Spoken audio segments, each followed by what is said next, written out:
Right, so ladies and gentlemen, we're back for the second negotiation between Rachel and Hannah. Okay, so same situation as before. I'll show you the buyer's cards and the seller's cards. 4-minute negotiation, and then a little bit of feedback and critique from Fred and myself. Okay, so with that in mind, I have the buyer's cards. So Rachel, could you just look away just for a second? Right, so there we go. There we are. So that's your budget and a tactic. Your tactic is, okay. Right, so Rachel, you can look back. And your break-even point. And your tactic.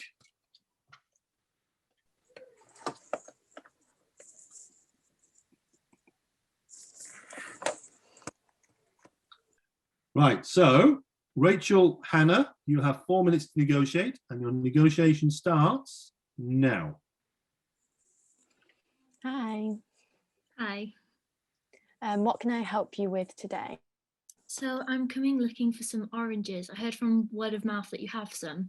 Yes, I do. Do you have a specific amount that you need, just so I can put that down on paper? The specific amount I'm looking for is 1 ton for now. Okay, that's brilliant. Right.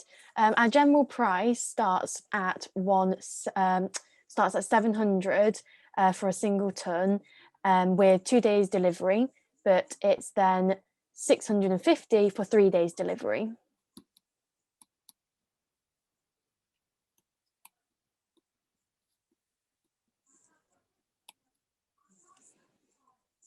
Okay. So the 2 days delivery, is that for the price of the delivery then included as well? That's included, yes. Brilliant.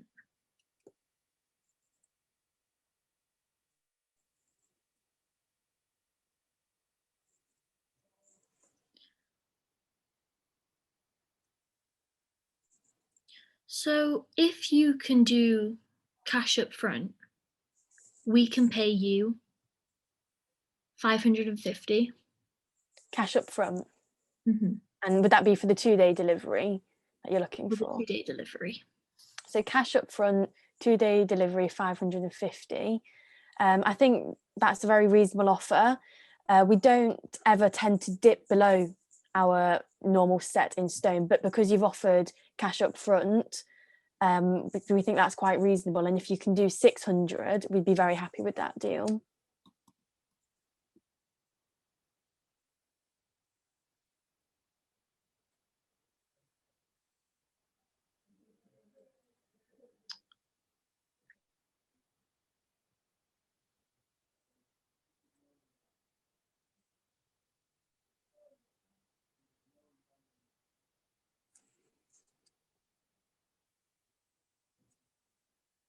Okay, 600. Brilliant, that's great. And then so that's 600 cash up front, 2 day delivery. Perfect. Well done. They got time to go out for a beer after as well. Now, I tell you what, it is actually quite interesting that in your previous negotiation, obviously you couldn't make an agreement and it felt very different to this one. I mean, it did feel different to this one. And maybe there's some reasons why, and that's what's really important. However, before we do that, Hannah, any thoughts as to what tactic or style that Rachel was practicing? Definitely summarising. Yeah, we had the summarising one there, okay. All right then, Rachel, do you have any ideas to what Hannah was practicing? I don't know whether it's if you're just really good at silence, but silence always seems to come to mind with me. It wasn't actually silence, it was in fact mirror words. I take too long to think, that is my thing. I took way too long to think. To be honest, that silence is actually really, really good. It is really, really good. The only way you can get better at that silence is by having silence, but also looking at the other person. Oh, however, before we get into that, okay, first things first, summarising, okay? Summarising, massively important in negotiation. It does several things. First thing it does is it demonstrates to the other person you're listening. Second thing it does It demonstrates that you're all on the same page. So it means that you're all at least talking around the same bits of information. And the third thing it actually does is if you are summarizing and regularly summarizing, you actually take an element of leadership in the negotiation, because people actually start to defer to you because they are looking for you to start actually giving the summary. So there's a few things that actually summarizing does beyond just, you know, the one or two obvious ones. And it's not difficult to be able to do it. I actually think it's a really good practice.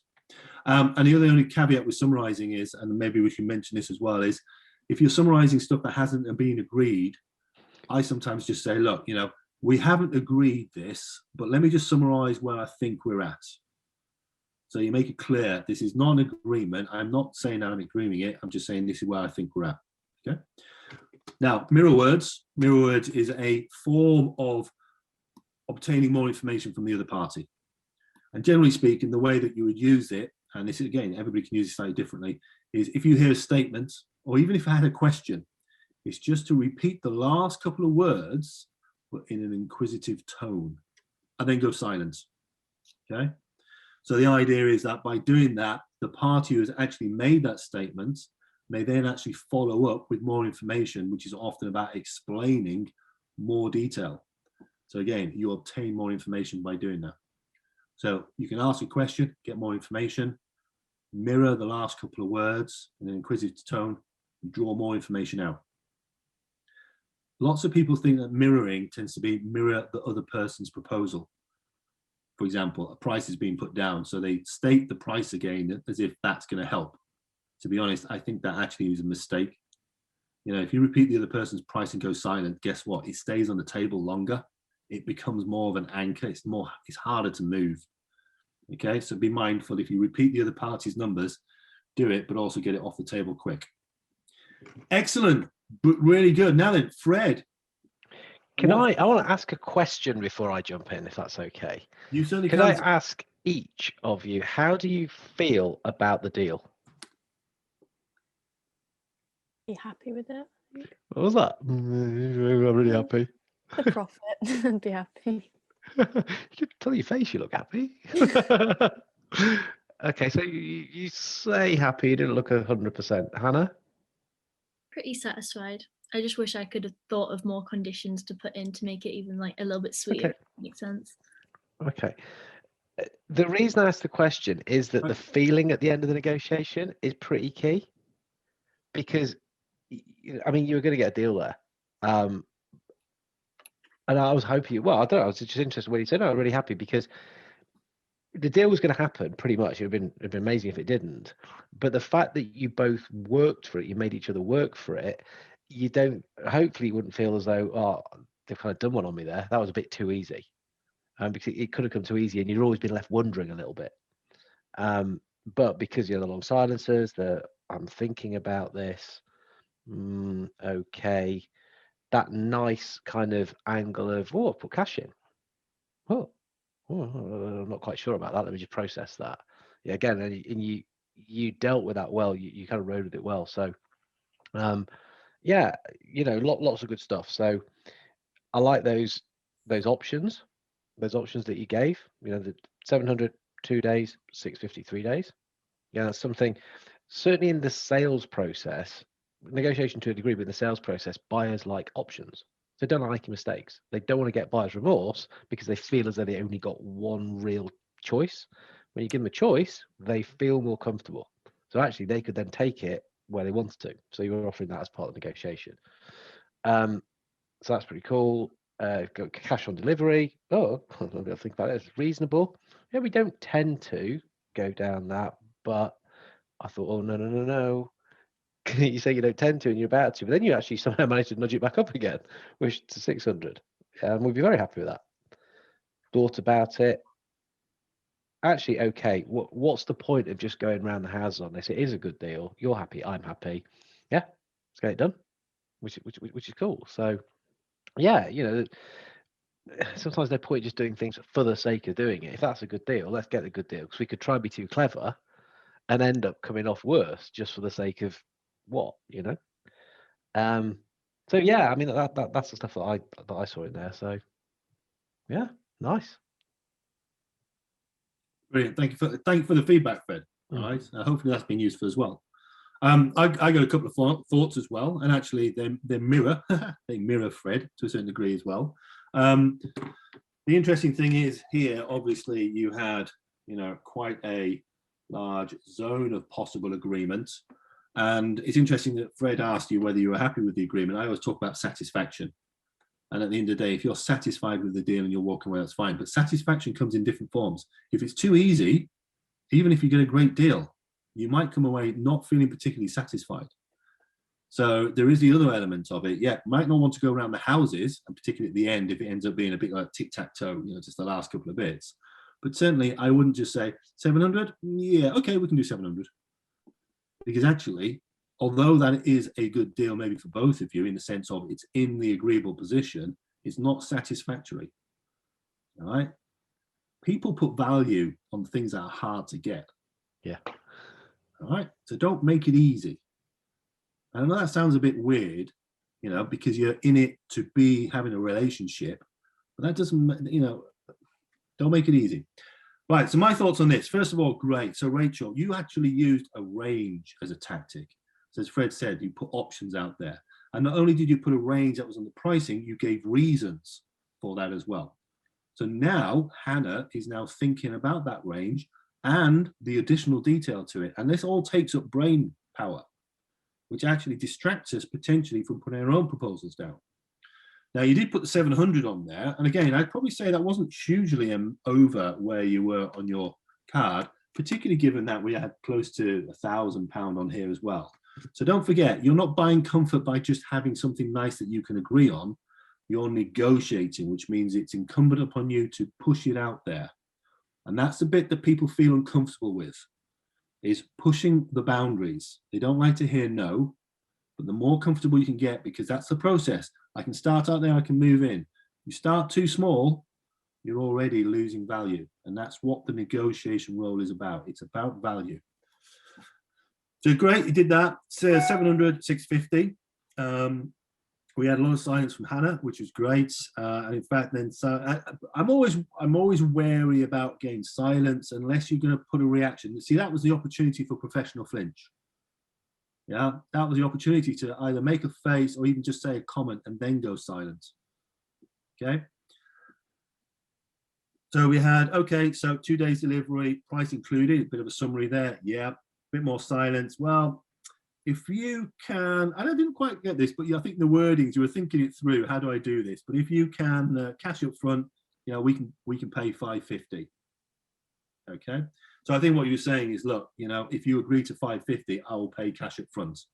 Slight rewording of it, okay? Your condition, I'll accept 550. My concession is I'll pay cash up front. So just swap that round a little bit. Rachel did great. Summarising. So you just said cash up front, 2 days, 550. And as Fred said, now then, the only thing here, Rachel, is you said, that's very reasonable. And it's difficult. It's difficult to say things, which are hard to retract. It's a bit like the fair tactic. Well, that sounds fair. Yeah. So you did that. And I thought, now that you've said that, how do you then actually come back from that? Because in many ways, Hannah will be thinking, right, well, I can get 550 here. But then you came back and you said, well, we don't tend to dip below, but, 600 would make us very happy. All right. But to be honest, you'd already said the 550. So if I was Hannah, I would probably stick my feet in a little bit longer. And I would probably guarantee, given the fact we finished early, that you would have come down to either 550 or not far off it. Because the other thing is, you went to the 600, and again, you didn't put any conditions around that. It was right, okay, she'd come in at 550, and you should have said, well, okay. And you might have you might have inquired onto something else as well. It could have been anything, it could have been the quantity, because we already had 1 ton. If you were to buy 2 tons, I could do it at 600. So it's just that last bit, okay? But I thought it was great. And then there was a lot of silence from Hannah. And I was like, what's going to happen? That was because of the conditional movement. I was trying really hard to think of conditions to move. That's what my brain was thinking. That's why the silence. And that is brilliant. Yeah. That is absolutely the point of doing what you are doing here now, is that for everybody else watching, it's like, oh, that's easy, or I could have done that, or yeah, we'll do that. The reality is, it's not until you do it that you realize, that's not quite as easy as we thought. Fred, your thoughts on that, sir? No, I think it's brilliant, because the easy thing to do would be, well, I'm going to say something, just to say something, and what will come out of my mouth isn't thoughtful. So that, I've said it now, it's out there, you know. So the discipline that you have to say, no, I'm comfortable with silence. If you're uncomfortable with silence, okay, but I'm comfortable doing my thinking and making sure what I do correctly. If that's a habit that you've got, it's a brilliant habit. Don't lose that one, whatever you do. Yeah, no, excellent. So, learning points: conditional movements. Rachel, don't buy comfort. Push yourself into the uncomfortable zone. Hannah, silence is great, but maybe preempt it a little bit with a little bit of facial expression. So you've got a little bit of they've got a signal, then do your silence. Well done, that, fantastic. Well done, both of you. So, the end of that negotiation and that review, and we'll have another negotiation, hopefully in either another few days' time or another week's time. Thank you very much.